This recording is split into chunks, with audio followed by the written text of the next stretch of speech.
Welcome to Clued in Mystery. I'm Sarah. And I'm Brooke, and we both love mystery. Hi, Brooke. Hi, Sarah. It's so great to be speaking with you again after our little spring break. Yes, I have missed speaking to you about mystery. And something we haven't spoken about in a very long time, and we're long overdue for it, is mystery shows. That's right. So we have discussed mysteries on screen several times, and I think this was in the fall when we were talking about either The Woman in Suite 11 or possibly when we were talking about Richard Osman's adaptation on Netflix.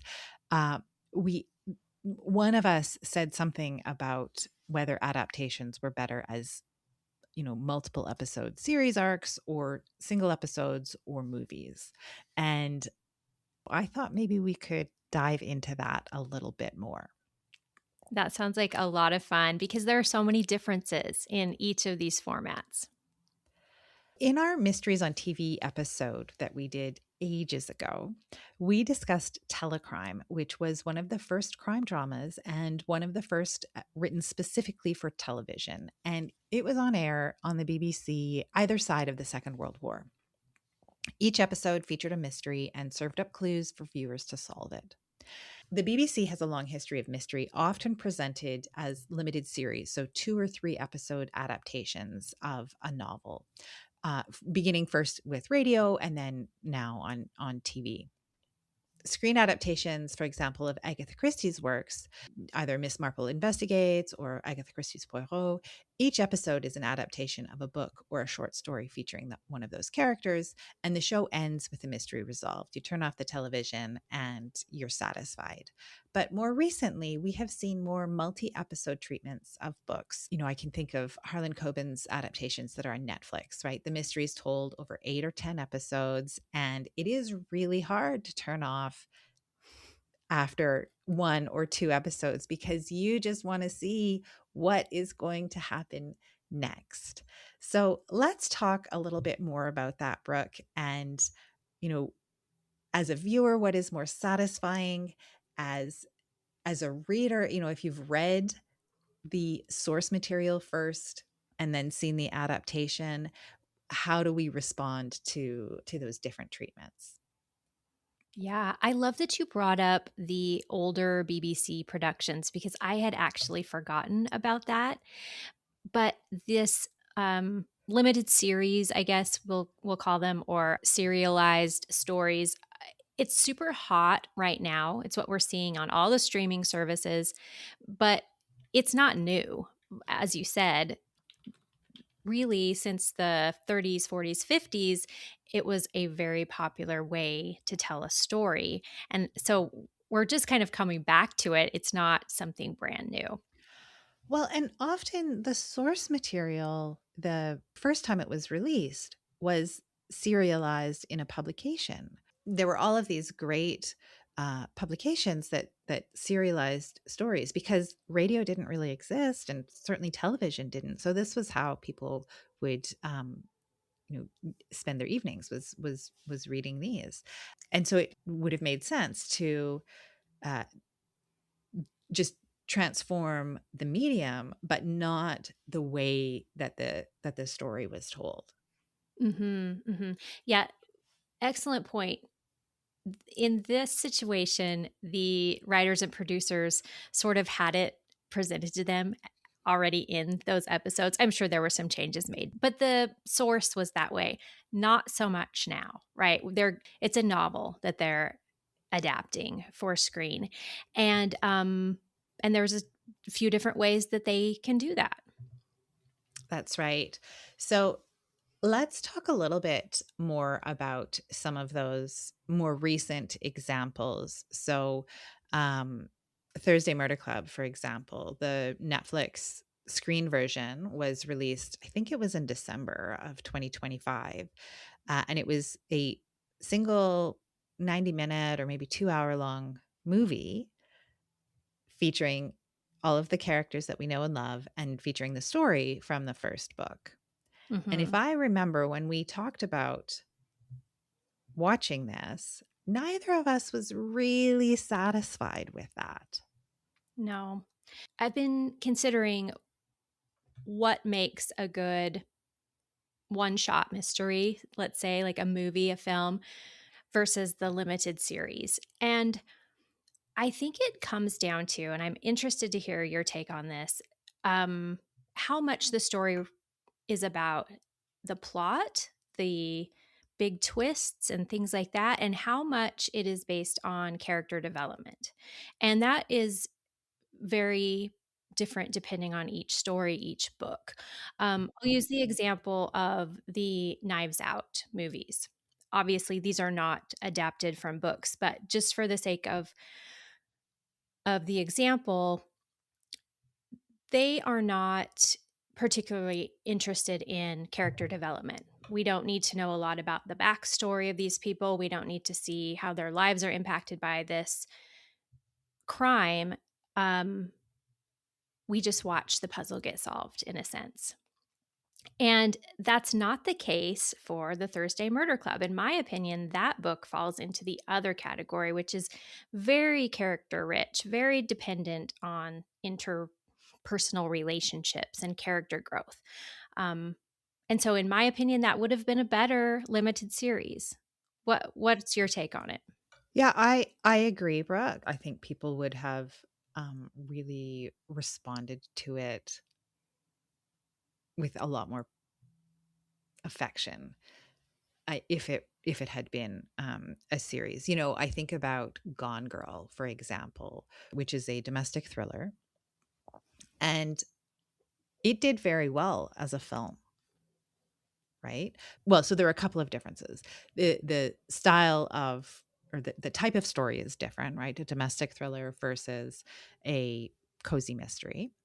Um, and there were fewer characters, right? It really was about this relationship between this husband and wife in Gone Girl versus all of the members of the Thursday Murder Club. And so you need some space to be able to really get to know all of those characters. So I think there's a whole bunch of factors that feed into whether something is better as a series or a film. Hmm.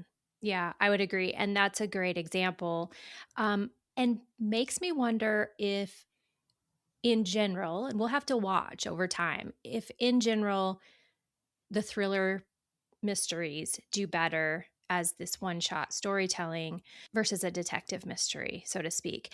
I'm guessing that it won't be that much of a straight line because I think of the Harlan Coben's that you talked Mhm. about. And those are fantastic, definitely domestic thrillers typically, um, that are stretched out over anywhere from what, 4 to 10 episodes. And they wouldn't be as good in a single mystery movie, I don't think. Yeah. Well, and there's not always in his stories, but there often is a police investigation element, right? And Mhm. I think maybe that's what helps um, propel some of those stories, right? The kind of discovering of clues along the way. Um, you know, I think about BBC's Sherlock screen adaptations. So the ones with Benedict Cumberbatch as Sherlock.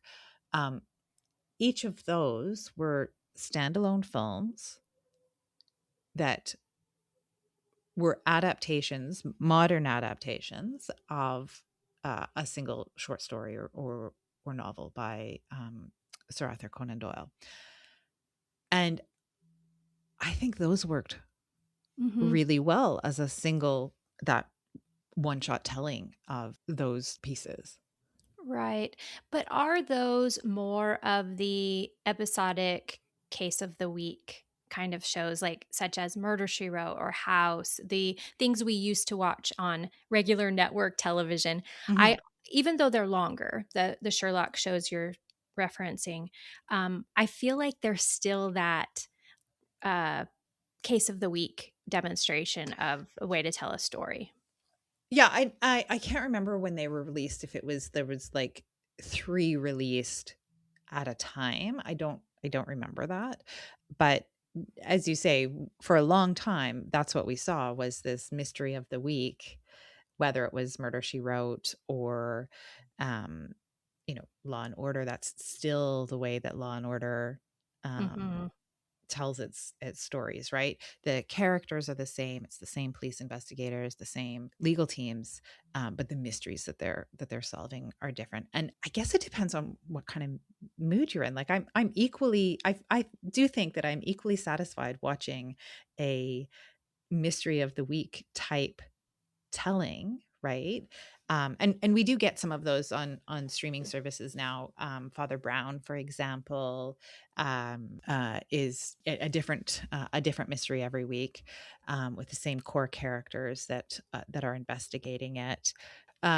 Poker Face is another recent example, where it's that main investigator encounters different people and is solving the mystery.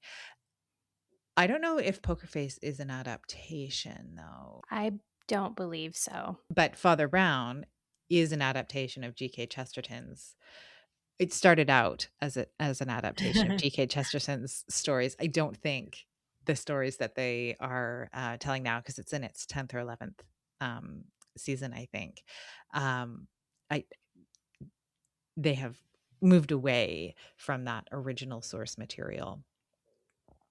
Yeah, you're right about them being equally as uh, satisfying or entertaining. I think it depends on what you are in the mood for. Because these give us that familiarity, right? They're very comforting. You know what you're going to expect when you turn on Poirot, and the somewhat of a formula is not troublesome. It feels really good and comforting. And there again, these characters are quite static. You're not going to have a lot of character development. The point is the mystery and the solving of it with these people that you've come to kind of know and love. Mhm, mhm.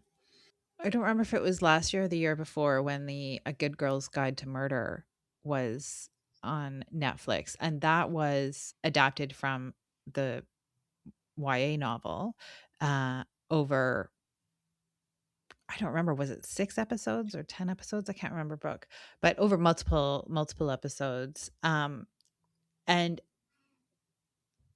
I thought that was the right treatment for that. I agree. And if anyone's interested, we did do a breakdown episode by episode on that. And subscribers to the newsletter can listen to our thoughts because we did have a lot of fun. I had not read the book, and Sarah had read the book. So it was a really great conversation of watching the story unfold. And I do think it was definitely the right choice for that story. Mhm, mhm. Because I think, with a 90-minute or 120 minutes, that's just not very long to get into a 3 or 400 page book. hmm Right. Again, I'll go back to the fact that we needed that backstory. We needed to know everything that was going on with Pip. She had some family troubles. Certainly, the accused had a lot of backstory that we needed to get into, and you were just not going to get it in, yeah, an hour and a half. Another example that I really, really enjoyed last year was Department Q, and I hear that there's another series coming. This is based on a Danish crime novel series. And again, this is a police officer who has been off work because he was shot in the line of duty, as was his partner. And part of that story is finding out how he's going to find his place again as a police officer. It's not just solving the particular case that he's on this Mhm, time. mhm. So we needed that that lengthy, drawn out storytelling. I also think that it's really important if there are subplots. Yeah, that's a great point. Some other examples, again, this is on Netflix, is The Lincoln Lawyer, adapted from Michael Connolly. Uh, and there's a Bosch series I think it's on Prime. That I actually haven't seen that one. But the Lincoln Lawyer is on Netflix. And you can do a little bit of a comparison with that because there was a film with Matthew McConaughey, um, and that was an adaptation of one book, whereas the Netflix is a series. It's multiple episode adaptations of single books. Mhm. And uh, I think the Netflix series is better than the Matthew McConaughey film. Yeah, I really like the series structure. But I will say bringing up the older Matthew McConaughey movie just struck me with something else, which is they did one book and they told the story of one book, which is not what the Thursday Murder Club tried to do. Rather than taking book one, we have information and parts of the storyline of the characters drawn in from different parts of the series. And maybe that was part of why that was off putting to someone who had read the book. That is such a great observation that they did pull in information from subsequent books. I remember us saying we weren't sure how they were going to take it further, if they wanted to make additional seasons, or I guess that wouldn't be a season, but because they had spoiled some things and that felt off. Yeah, no, you're totally right, Brooke. So, and around the same time, the adaptation of The Woman in Cabin 10 came out. And Brooke, I just realized that in the introduction, I made a mistake because I was talking about The Woman in Suite 11, which is the sequel to that book. Hmm. The screen adaptation was of the first book, The Woman in Cabin 10, and that came out as a movie in I think in October on Netflix. And I thought it worked. I don't actually think it needed to be dragged out into a series. Yeah, isn't that interesting? I can't imagine that being multiple episodes. I think it would have become tedious, but it worked as a movie. And this is another question I've been pondering is how do they decide, they being the producers and writers? Um, I'm assuming that it has a lot to do with, you know, budgets for a particular project and what their audience is watching. Like they can probably look at stats and be like, oh, you know what, limited series are really hot. We'll do that. Hmm. Their needs on their particular network or company. But probably the worst part is that I imagine that the author of the original story has very little input to be able to shape that. And that makes me a little bit sad. Hmm. Yeah. Yeah. I think the author, I guess, unless they are fronting some money and are also a producer, um, they just have to kind of let it go. Mhm. And just be happy that the story is out there and will hopefully draw people into, the rest of their work. Well, Brooke, this has been fun to dig a little bit deeper into the differences between multi episodic retellings of novels and short stories versus, as you call them, the one shot retellings. And I'm sure we will have more to say on this at some point in the future. Absolutely. Thanks, Sarah. It's been fun. And listeners, here's a question of the week for you. When it comes to mystery stories on screen, what's your favorite format? We'd love to hear your thoughts. Send us an email or come find us on Instagram and Facebook. Until next time, thank you for joining us on Clued in Mystery. I'm Brooke. And I'm Sarah, and we both love mystery. Clued in Mystery is written and produced by Brooke Peterson and Sarah M. Stephen. Music is by Shane Ivers.